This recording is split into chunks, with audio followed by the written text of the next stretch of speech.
There's been a lot of well-deserved attention to free expression limited on college campuses. My colleagues have heard me right here on this very Senate floor speak about the need for free expression many times. But one reason that we have this issue at colleges is because students aren't exposed to the diverse ideas in our public schools and other K through 12 institutions. So then, when brand new college students encounter opposing ideas for the first time, you've heard it, they lash out, they demand what is called safe spaces on the college campuses. Now, that tells me that students are coming to college very unprepared to hear diverse views. If your own views have never been challenged, then you almost certainly have not developed the skills to evaluate different viewpoints and then go ahead and make up your own mind. So let's raise this question. Why are students arriving in college so resistant to hearing diverse views? So I've been following some news stories on this subject last month, and all of this may not be entirely accidental that our high school students aren't prepared to hearing diverse viewpoints when they get to college. The American Federation of Teachers recently announced that it wants to put an extension on the computers of its 1 7/10 million members.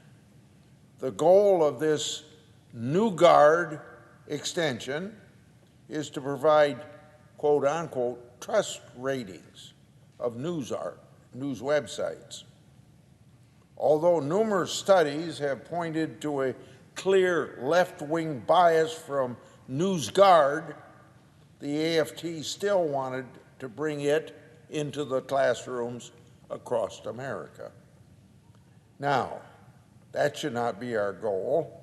Our goal should be to get political bias out of K through 12 schools, not ingrain it. Contrariwise, a major focus that I've heard from Iowa teachers has been that we need to develop among our students critical thinking.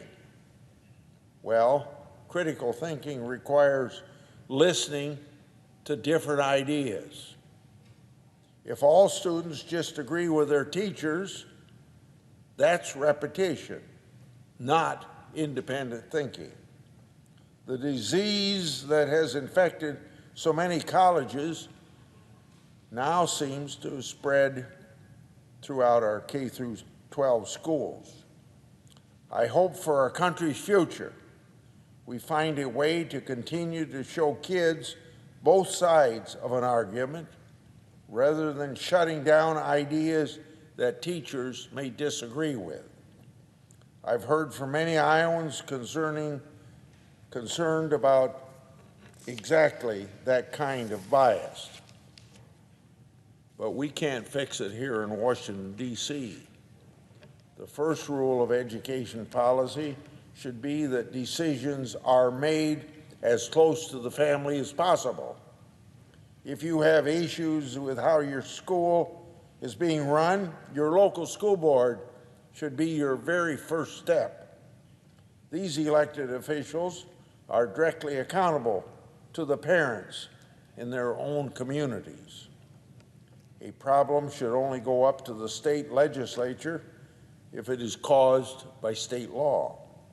And only a select few issues should go to this national level where federal intervention is found out to be the source of the problem.